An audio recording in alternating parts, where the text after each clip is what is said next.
اعوذ باللہ من الشیطان الرجیم بسم اللہ الرحمن الرحیم الحمد للہ رب العالمین الصلاۃ والسلام علی اشرف الانبیاء والمرسلین ابی القاسم محمد صلی اللہ علیہ وآلہ والائمۃ الطیبین الطاہرین المعصومین لا سیما بقیت اللہ فی الارضین روحی و ارواحنا لہ الفداء اما بعد۔ خداوند متعال نے انسان کو بہت ساری صلاحیتوں اور قابلیتوں سے نوازا ہے، اور ان میں سے اہم ترین صلاحیت و قابلیت تفکر ہے۔ انسان اس قابلیت کے ذریعے تمام موجودات سے جدا اور ممتاز ہو جاتا ہے۔ اسی طریقے سے انسان غریزہ رکھتا ہے اپنے اندر، فطرت ہے اس کے اندر، احساسات اس کے اندر پائے جاتے ہیں۔ انسان وجدان رکھتا ہے، اسی وجدان کے ذریعے، انہی احساسات کے ذریعے انسان اس بات کا احساس کرتا ہے کہ انسان مختلف محدودیتیں رکھتا ہے۔ مثلاً انسان وجدانی طور پر اس بات کا ادراک کرتا ہے کہ انسان میں علم کی محدودیت ہے، یعنی جہالت پائی جاتی ہے اس کے اندر، یعنی ایک خاص چیز کا علم رکھتا ہے، ایک خاص حد تک علم رکھتا ہے، اور اس کے بعد پھر اس کے اندر علم نہیں پایا جاتا۔ محدودیت ہے علم کے اندر، پس جہالت ہے۔ اسی طریقے سے ارادے کے اندر محدودیت کا احساس کرتا ہے وجدانی طور پر۔ ارادے میں محدودیت سے مراد یہ ہے کہ انسان عاجز ہے، عجز کا احساس کرتا ہے۔ اور اسی طریقے سے انسان اپنی زندگی میں محدودیت کو احساس کرتا ہے، یعنی انسان وجدانی طور پر یہ ادراک رکھتا ہے کہ انسان کی زندگی محدود ہے، یہ دنیاوی زندگی ایک زمانے میں یہ ختم ہو جائے گی، ایک حد تک اس نے جانا ہے، ایک حد تک زندہ رہنا ہے۔ ان تین محدودیتوں کو انسان اپنی زندگی میں احساس کرتا ہے، اور انسان ان محدودیتوں سے خارج ہونا چاہتا ہے، اور یہ خارج ہونے کا جو تمایل ہے یہ بھی انسان وجدانی طور پہ درک کرتا ہے۔ یعنی اگر ہر انسان اپنے اندر تھوڑا سا دقیق طور پر نگاہ کرے تو وہ یہ انسان اس چیز کو پائے گا کہ وہ علم کے اندر بھی لامحدود ہونا چاہتا ہے، چونکہ علم کمال ہے، اور کمال انسان چاہتا ہے لامحدود طور پر۔ اسی طریقے سے انسان ارادے کے اندر بھی محدودیت نہیں چاہتا، بلکہ عجز سے، عاجز ہونے سے خارج ہونا چاہتا ہے۔ اسی طریقے سے انسان زندگی میں محدودیت نہیں چاہتا، اس سے رہائی چاہتا ہے،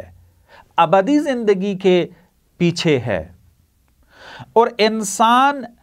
ان سے ہمیشہ رہائی حاصل کرنے کی کوشش کرتا رہتا ہے، علم کے پیچھے ہے، ہمیشہ علم حاصل کرتا ہے، ایسا کام کرتا ہے کہ جس کے ذریعے انسان عاجز نہ ہو سکے، ارادہ قوی ہو اس کا۔ اور اسی طریقے سے انسان جو ہے وہ ایسا راستہ ڈھونڈتا ہے کہ جس کے ذریعے انسان موت سے نجات پا جائے، یعنی زندگی کی محدودیت سے رہائی حاصل کر لے۔ ہمیشہ کوشش میں ہر انسان یہ کوشش کر رہا ہے، اور اگر یہ کوشش کسی سسٹم کے تحت ہو، برنامے کے تحت ہو، تو اس کو تربیت کہتے ہیں۔ یعنی انسان کی یہ کوشش اگر سسٹمیٹک ہو جائے، نظام مند ہو جائے، کسی برنامے کے تحت آ جائے، اس برنامے، اس سسٹم کے تحت آ جانے سے اس کو کیا نام دیں گے؟ تربیت۔ پس تربیت کا ہم ایک معنی یہ کر سکتے ہیں، ایک تعریف یہ کر سکتے ہیں کہ تربیت انسان کے اندر موجود جو قوتیں ہیں ان کو جہت دینا، ان تین قسم کی محدودیت سے خارج ہونے کے لیے۔ اس کو تربیت کہتے ہیں۔ یعنی یہ لفظ ہم بہت زیادہ اپنی زندگیوں میں سنتے ہیں کہ تربیت اچھی ہونی چاہیے، بچوں کی تربیت کریں، انسان تربیت یافتہ ہونا چاہیے۔ تربیت کیا ہے؟ عام معنی اس آپ کی خدمت میں عرض کیا ہے کہ انسان اپنی قوتوں کو کہ جو اس کے وجود میں پائی جاتی ہیں، وجودی قوتوں کو جہت دے، اس اعتبار سے کہ انسان ان محدودیتوں سے آزادی و رہائی حاصل کرے، اس کو کہیں گے تربیت۔ پس تربیت ایک عملیات کا نام ہے، اور یہ عملیات اور یہ تربیت ابزار چاہتی ہے۔ اگر ہم آج کی معاصر دنیا کو نظر میں رکھیں کہ جس دنیا میں، جس زمانے میں ہم زندگی گزار رہے ہیں، تو ہمیں ایک بات واضح طور پر نظر آتی ہے کہ آج کی اس دنیا کے اندر، اس زمانے کے اندر سب سے زیادہ جس کی طرف نگاہ ہے وہ مادیت ہے۔ مادیت سے ماورا کو بھلا دیا گیا ہے۔ عالم غیب جسے دینی اصطلاح میں کہتے ہیں، میٹافزک فلسفے کی زبان میں جسے کہتے ہیں، عالم ماورا مادہ جسے کہتے ہیں، اس کو آج کی دنیا میں بھلا دیا گیا ہے۔ آج کے مفکرین نے، جو کہ مغرب زمین کے ساتھ تعلق رکھتے ہیں بیشتر و اکثر، انہوں نے اس طریقے سے نظام بنایا ہے کہ اس کی بنیاد مادی پرستی کے اوپر ہے۔ بس چونکہ اس عالم کے اندر، اس دنیا کے اندر، اس زمانے کے اندر توجہ جو ہے اس مادی دنیا کی طرف ہے، فقط عالم غیب، عالم ماورا کو بھلا دیا گیا ہے، پس اسی مادی زندگی کو ہی محور بنا کر تحقیقات کی جا رہی ہیں، اور پس اس مادی تحقیق کے اندر پھر کس کی طرف زیادہ توجہ ہوگی، کس چیز کا حصول زندگی کا ہدف بن جائے گا، وہ ہے حسی لذت۔ انسان کی زندگی کو جو تعریف کیا جا رہا ہے آج کے دور میں، وہ ایسی زندگی ہے کہ جو مادے کے ساتھ مربوط ہو، جو حس کے ساتھ مربوط ہو، لذت حسی کے ساتھ مربوط ہو۔ لہذا یہ افراد اگر انسان کی تربیت کا کوئی نظام دیں گے، کوئی سسٹم دیں گے، کوئی برنامہ دیں گے، تو وہ حتماً فقط اسی زندگی کو تأمین کر رہا ہوگا کہ جس کی طرف انہوں نے نگاہ رکھی ہے، اور وہ ہے مادی زندگی، وہ ہے دنیاوی زندگی فقط، وہ ہے لذات حسی فقط۔ لہذا یہ اس قسم کا برنامہ دیں گے، اس قسم کا سسٹم دیں گے، اور ہم اس بات کو جانتے ہیں بہت ہی واضح طور پر کہ یہ سسٹم کہ جو فقط و فقط مادی زندگی کو دیکھ کر بنایا گیا ہو، وہ کبھی بھی انسان کو تربیت یافتہ نہیں بنا سکتا۔ وہ برنامہ کبھی بھی انسان کو آئیڈیالوجی ایسی عطا نہیں کر سکتا کہ جس کے اندر انسان اپنی انسانیت کو باقی رکھ سکے، جس کے ذریعے انسان تمام قسم کی اقدار کو حاصل کر سکے، اور جس سسٹم کے تحت انسان اپنی اس تجسس کی پیاس کو بجھا سکے۔ یہ برنامہ مادی زندگی پر فقط نگاہ کر کے بنایا گیا ہو تو کبھی بھی انسان کو اضطراب سے خارج نہیں کر سکتا، انسان کی تربیت کامل نہیں کر سکتا۔ آج آپ اپنے زمانے کی طرف نگاہ کر کے دیکھیں تو آپ کو یہ واضح طور پر مل جائیں گی یہ چیزیں کہ ٹیکنالوجی کے اندر انسان جتنا ترقی کر رہا ہے، آپ دیکھیں اخلاقی پستی اتنی ہی زیادہ آتی جا رہی ہے۔ ہر انسان اس چیز کو مشاہدہ کر رہا ہے۔ کیوں یہ چیز ایسی ہے؟ کیوں ایسا ہے؟ اس کی وجہ یہ ہے کہ بشر نے اپنی نگاہ فقط اور فقط مادی دنیا پر، مادی زندگی کے اوپر منحصر کر دی ہے، اور اسی کو دیکھ کر اپنے لیے سسٹم بنا رہا ہے، اپنے لیے برنامے بنا رہا ہے، اور لہٰذا اخلاقی پستیاں آتی جا رہی ہیں۔ لیکن اسلام ایک ایسا کامل دین ہے کہ جس کی نگاہ نہ فقط عالم غیب کے اوپر ہے، نہ فقط ماورائے مادہ کے اوپر ہے، نہ فقط میٹا فزک کی طرف ہے، بلکہ مادی دنیا کی طرف بھی نگاہ رکھتا ہے۔ اور اسلام جب بشر کی ہدایت کے لیے کوئی نظام دیتا ہے تو انہی دونوں دنیا کو مد نظر رکھ کر ایک سسٹم دیتا ہے، ایک برنامہ دیتا ہے۔ اسلام کی نظر میں دنیا بھی ہے اور اسلام کی نظر میں آخرت بھی ہے۔ دنیا اور آخرت دونوں کو ایک ساتھ لے کر چلتا ہے اسلام، نہ تو آخرت کی خاطر دنیا کو چھوڑتا ہے اور نہ دنیا کی خاطر آخرت کو چھوڑتا ہے۔ پس جب ان دو چیزوں کو مد نظر رکھ کر کوئی برنامہ دیا جائے تو حتماً وہ کامل ہوگا، اس کے اندر موجود تربیت کامل ہوگی۔ بہرحال یہ تفصیلات انشاءاللہ آپ کی خدمت میں عرض ہوتی رہیں گی۔ اس درس میں جس نقطے کو آپ کی خدمت میں بیان کرنا ہے وہ یہ ہے کہ انسان کی تربیت کے اندر سب سے زیادہ اہمیت جس چیز کو حاصل ہے وہ عقیدتی بحثیں ہیں۔ عقیدے کی اتنی اہمیت ہے زندگی کے اندر کہ اگر انسان اپنی زندگی میں عقیدہ نہ رکھتا ہو، ابحاث و مباحث عقیدتی اس کی زندگی میں موجود نہ ہوں، اس کی آئیڈیالوجی اگر عقائد کے اوپر مبتنی نہ ہو تو وہ زندگی بیکار شمار کی جاتی ہے۔ حتیٰ ایسی زندگی کو موت کے ساتھ بھی شمار کیا گیا ہے، موت کے ساتھ تعبیر کیا گیا ہے۔ اور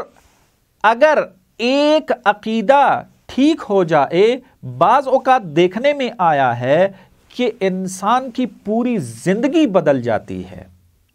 مثلاً اگر ایک انسان کا عقیدہ یہ تھا کہ اس عالم کے اندر کسی قسم کی کوئی طاقت موجود نہیں ہے کہ جو اس کائنات کو چلا رہی ہے، جو اس کائنات کی خالق ہے، وہ ایک طور پر زندگی گزار رہا تھا، لیکن جیسے ہی اس کے اس عقیدے کی اصلاح کی، اس کو جب یہ سمجھایا گیا دلیل کے ساتھ کہ اس کائنات کا بنانے والا کوئی ہے، اس کائنات کی ربوبیت کرنے والا کوئی ہے، اس کائنات کا رب کوئی ہے، تو اس کی زندگی پوری کی پوری بدل گئی۔ یا جو انسان معاد و قیامت پر اعتقاد نہیں رکھتا تھا، اگر اس کی اصلاح کر دی اور وہ معاد کا، قیامت کا قائل ہو گیا تو اس کی زندگی 100% بدل جاتی ہے۔ ایک اساسی تحول اور انقلاب اس کی زندگی میں آ جاتا ہے ایک عقیدے کو تصحیح کرنے سے۔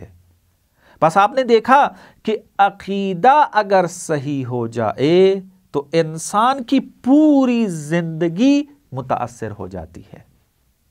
بس عقیدے کی بہت اہمیت ہے۔ اس عقیدے کی تصحیح کے لیے علماء نے، مفکرین نے ہمیشہ سے بہت کام کیا ہے، مختلف کتابیں لکھی ہیں۔ آپ کسی بھی مذہب کے اندر چلے جائیں، کسی بھی نظریے کے قائل افراد کو اگر دیکھ لیں تو وہ ہمیشہ اپنے مکتب کے لیے، اپنے مذہب کے لیے، اپنے دین کے لیے عقیدتی ابحاث پر مشتمل کتابوں کو لکھتے ہیں۔ کیا وجہ ہے؟ اس کی وجہ یہ ہے کہ اگر عقیدہ غلط ہو جائے تو انسان اپنی زندگی کے اندر جس راستے پر چل رہا ہوتا ہے وہ راستہ ہی ٹیڑھا ہو جاتا ہے۔ انسان اس ہدف سے منحرف ہو جاتا ہے کہ جو دین نے، جو انسان کے خالق نے اس کے لیے بنایا ہے۔ ہر دور میں عقیدے پر لکھی جانے والی کتابیں موجود رہی ہیں اور لکھی گئی ہیں اور علماء نے محنت کی ہے۔ آج کے دور کے اندر بھی ضرورت ہے کہ ایسی کتابوں کو لکھا جائے کہ جو آج کے دور کے مطابق عقیدے کی اصلاح کر سکیں، عقیدے کو بیان کر سکیں، عقیدے کی وضاحت کر سکیں، عقیدے کے اوپر موجود دلیلوں کو تبیین کر سکیں اور عقیدوں پر موجود اعتراضات کا جواب دے سکیں۔ آپ مثلا